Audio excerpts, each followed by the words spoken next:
ఈరోజు వీడియోలో మనం కృష్ణునికి 16,000 మంది భార్యలు ఎందుకు ఉన్నారు అనే విషయాన్ని గురించి తెలుసుకుందాం. ఈ వీడియో చూసే ముందు ఒక లైక్ చేసి జై శ్రీకృష్ణ అని కామెంట్ చేయండి. ఈ సంఖ్యను చూసి షాక్కి గురయ్యారా? అవును, పవిత్ర గ్రంథాల్లో కృష్ణుడికి 16,000 మంది భార్యలున్నారని పేర్కొన్నారు. ప్రత్యేకించి చెప్పాలంటే ఆయన 16,108 మంది భార్యలను కలిగి ఉన్నారు. పురాతన కాలంలో బహుభార్యాత్వం అనేది ఒక ప్రసిద్ధ విషయంగా ఉందని మాకు తెలుసు. దీని గురించి చెప్పుకోవాలంటే భారత పురాణాలలో ఆసక్తికరమైన అనేక కథలు ఉన్నాయి. కృష్ణుడు అనేక అద్భుతాలకు ప్రసిద్ధి చెందారు. ఇప్పటికీ అత్యంత ఆకర్షణీయమైన కథలు కొన్ని ఉన్నాయి. రాధ మీద అతనికి శాశ్వతమైన ప్రేమ, ఇంకా 8 అత్యంత అందమైన యువరాణులు మరియు 16,000 మంది భార్యలను వివాహం చేసుకున్నారు. ఖచ్చితంగా కారణం తెలియదు, కానీ చాలా ఆశ్చర్యకరంగా ఉంటుంది. గ్రంథాల ద్వారా వెళ్ళినప్పుడు కృష్ణ రాధా వివాహం ఎప్పుడూ కనుగొనలేదు, కానీ ఆయన 8 మంది మహిళలను వివాహం చేసుకున్నారు.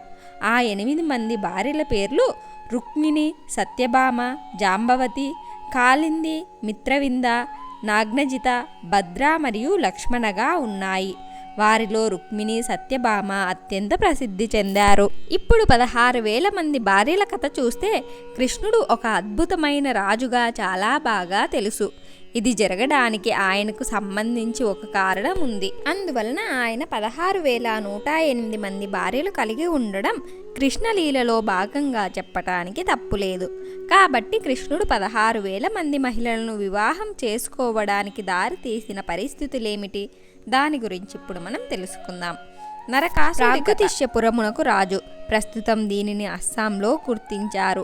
అతను విష్ణువు యొక్క పంది అవతారం వరాహ మరియు భూమి దేవత భూదేవి యొక్క కుమారుడు. భూమి కుమారుడైన అతనిని భౌమ లేదా భౌమాసుర అని పిలిచేవారు. స్వర్గం, భూమి మరియు పాతాళం 3 లోకాలను జయించెను. భూమిపై అతను ఓడించిన దేశాల 16,000 మంది యువరాణులను స్వాధీనం చేసుకొనెను. స్వర్గంలో దేవతలకు మరియు స్వర్గానికి రాజు అయిన ఇంద్రుని తల్లి అయిన అదితి యొక్క చెవి పోగులు దొంగలించెను. పాతాళములో వాటర్ యొక్క దేవుడు అయిన వరుణుడు యొక్క సామాన్య గొడుగును స్వాధీనం చేసుకొనెను. అతను ఒక కొండ మీద యువరాణులను ఖైదీ చేసెను. ఇదిలా ఉండగా ఇంద్రుని యొక్క తల్లి అతిథి యొక్క చెవి పోగులు తిరిగి పొందడానికి మరియు రాక్షసుడు దౌర్జన్యం నుండి ప్రపంచ విముక్తికై నరకాసురుడితో పోరాడటానికి శ్రీకృష్ణుని అంగీకరించాడు. కాబట్టి శ్రీకృష్ణుడు వెళ్ళి రాక్షసుడిని చంపెను. కొల్లగొట్టిన సామాను నరకాసురుడు మరణించిన తర్వాత భూదేవి దొంగలించబడిన అన్ని వస్తువులను 16,000 మంది మహిళలతో సహా అన్నింటినీ కృష్ణునికి అప్పగించెను. కృష్ణ వాటిని ఉచితంగా తీసుకోవడానికి అనుగుణంగా లేవు. సామాజిక నింద పురాణ కాలంలో రాజు లొంగిపోయినప్పుడు ఇతర రాజ్యాల నుండి అపహరించి స్త్రీలను తిరిగి తీసుకోవలసిందే.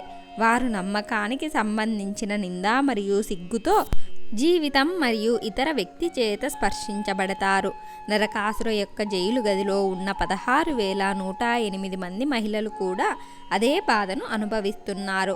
అందువల్ల వారు తమని భార్యలుగా అంగీకరించమని శ్రీకృష్ణుని ప్రార్థించారు. 16,108 భార్యలు. అందువలన కృష్ణ వారందరినీ వివాహం చేసుకొనెను. భాగవత పురాణం ప్రకారం వారి వివాహం తర్వాత కృష్ణ తన భార్యలతో జీవితమును గడిపెను. భార్యలతో ప్రతి ఒక్కరిని ఒక ఇల్లు ఇవ్వబడింది. అలాగే వందల సంఖ్యలో సేవకులను నియమించెను. కృష్ణ అనేక రూపాలలోకి స్వయంభుగా విభజించుకొని ప్రతి భార్య కోసం మరియు ఏకకాలంలో ప్రతి భార్యతోనూ రాత్రి గడిపాడు. ప్రతిరోజు ఉదయం ఆయన ద్వారకా రాజుగా ఉన్నప్పుడు తన అన్ని రూపాలు ఒకటిగా శరీరంలోనికి ఏకమవుతాయి. ప్రతి భార్య వ్యక్తిగతంగా కృష్ణునికి సేవలు, పూజలు, స్నానం, బహుమతులు మరియు పువ్వులు, దండలు అన్నింటినీ మరొక కథ ప్రకారం బ్రహ్మచారిగా ఉన్న నారద ఒకసారి కృష్ణునితో, మీకు అనేక మంది భార్యలున్నారు, నాకు ఒక భార్య కావాలని అభ్యర్థించెను. అప్పుడు కృష్ణుడు తనను ఏ భార్య గెలుచుకుందో చెప్పమని అడిగెను. అప్పుడు నారద కృష్ణ యొక్క 16,108 మంది భార్యల ఇళ్లను ఒక రౌండ్ వేసెను. కానీ ఆయన సందర్శించిన ప్రతి ఇంట్లోనూ కృష్ణుడు దొరకలేదు. అందువలన నారద బ్రహ్మచారిగా ఉండెను. ఈ దృగ్విషయంను గమనిస్తే నారద కృష్ణుడి రూపంలో దైవత్వం ఉందని నిశ్చయించుకున్నారు. అదే సమయంలో తన 16,000 మంది భార్యలను ఆనందింపజేసిన ఒక పూర్తి మరియు అనేకమైన అభివ్యక్తి కృష్ణుడు సుప్రీం దేవుడు. ఎందుకంటే అతను కేవలం అతని 16,108 మంది భార్యలను మరియు ఇతర రూపంలో భక్తులకు సంబంధం కలిగి ఉండేవారు.